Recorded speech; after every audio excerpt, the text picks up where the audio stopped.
Halo semua, pernah nggak sih kamu lagi baca sesuatu dalam bahasa Inggris, terus ketemu idiom fast end, dan langsung, ini artinya apa ya? Tenang, kamu nggak sendirian kok. Hari ini, kita akan kupas tuntas idiom yang satu ini, biar nggak bingung lagi. Ya kan? Apalagi kalau munculnya di dokumen-dokumen penting atau artikel yang serius. Rasanya krusial banget, tapi artinya kok nggak langsung ketebak? Nah, yuk kita pecahkan bareng-bareng misteri di balik frasa fast in ini.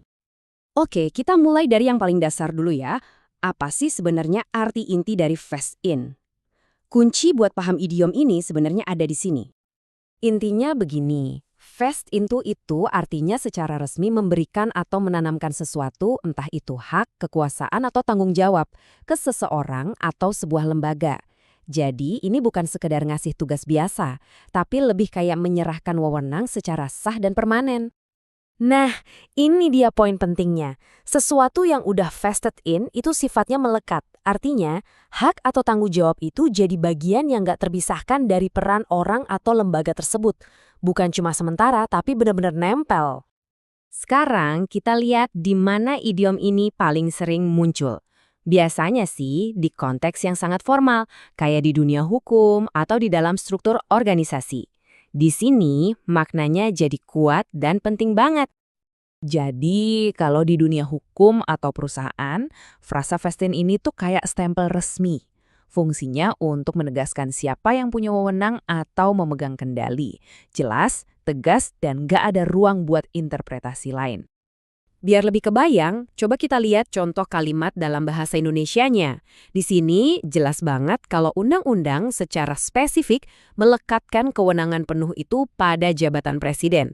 Jadi sudah pasti siapa yang punya kuasa dalam situasi darurat. Dan ini dia versi bahasa Inggrisnya. Perhatiin deh, kata vest di sini secara aktif memberikan full authority atau wewenang penuh kepada presiden.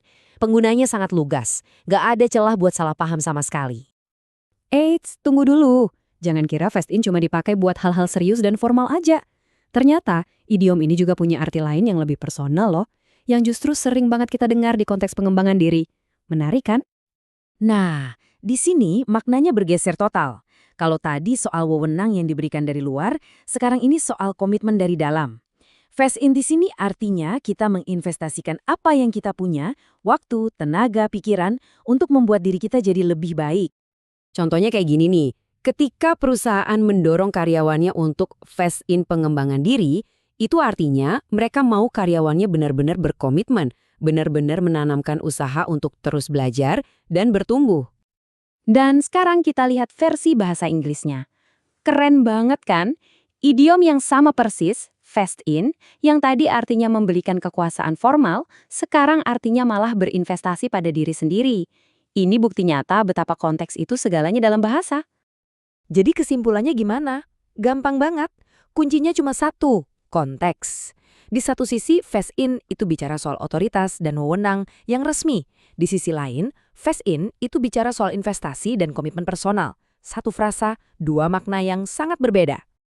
Nah, itu dia penjelasan lengkap soal dua penggunaan utama dari frasa fast in. Semoga setelah ini, kalau ketemu idiom ini lagi dimanapun, kamu jadi jauh lebih percaya diri dan langsung paham maksudnya ya. Terima kasih banyak sudah menyimak bahasan kita kali ini. Setiap kali kita belajar satu hal baru, artinya kita sudah selangkah lebih maju dalam perjalanan kita menguasai bahasa Inggris. Tetap semangat ya! Oh iya, sebelum kita tutup, kami penasaran nih, ada lagi nggak sih idiom atau frasa lain yang sering bikin kamu garu-garu kepala? Coba deh tulis di kolom komentar ya. Siapa tahu itu bisa jadi topik kita selanjutnya. Sampai jumpa lagi.